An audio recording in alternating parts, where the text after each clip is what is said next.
I'd like to also extend a welcome to all of those who are visiting from elsewhere in the eastern and southern African region, and from those who've come from much further afield. I think there's at least one from Australia and maybe the UK and some other places. So it's wonderful that everybody's going to be here for this event.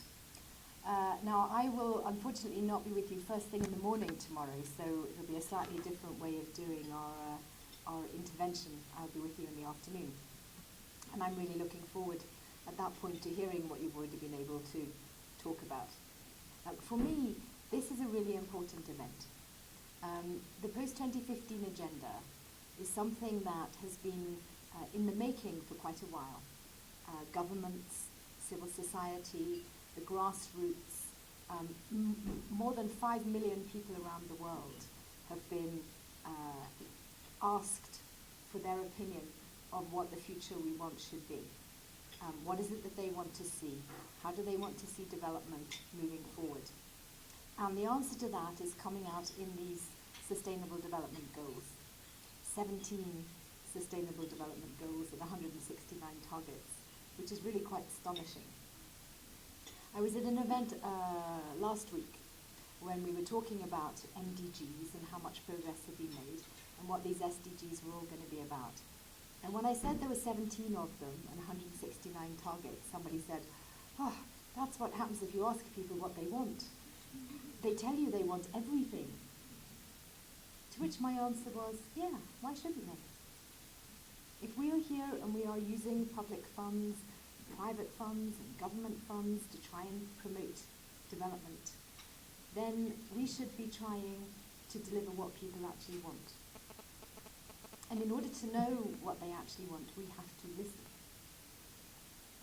And we have to hear what they say when they tell us what it is. There was a classical philosopher who once said, "I have only one mouth and 2 ears, so I should listen twice as much as I speak." And I think to me that's kind of the way this agenda should be. We should listen to people. And if we want to listen to them, we have to give them the fora and the methods and the means by which to speak to us.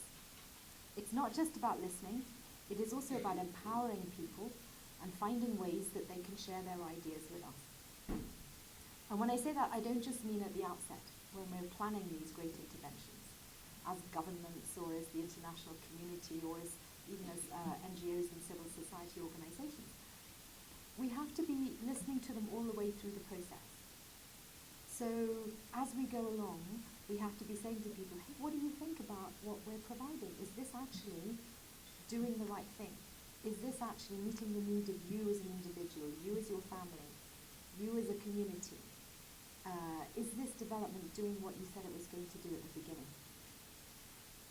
When we take the post-2015 agenda, the Sustainable Development Agenda, it's for 15 years, right up to 2030. If you go to somebody in school now who's 15-year-old, if they're still in school, and say, how do you think it's going to be in 15 years' time when you're 30? How do you want this place to be for your family? If you ask them, do you think your future will be better than your parents? You know, what is the answer to that going to be? And that's where, in the end of the day, we're taking these visions, we're taking this future we want.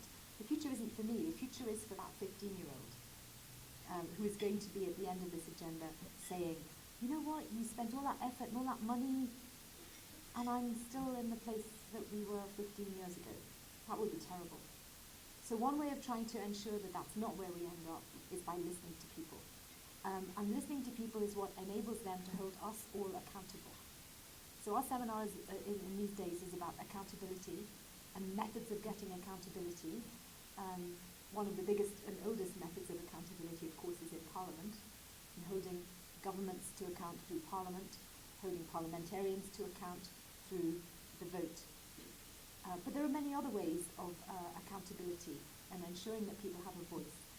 So I hope that with the wide range of people who are coming together in these few days, from government, from civil society, people at all different levels and different experiences, that there will be some really fruitful discussions and some ideas coming out that will take us in the direction of really understanding what accountability in the post-2015 era can mean. So with those thoughts for you to be thinking overnight before you get going in the morning, I would like to wish you a very good evening. Thank you.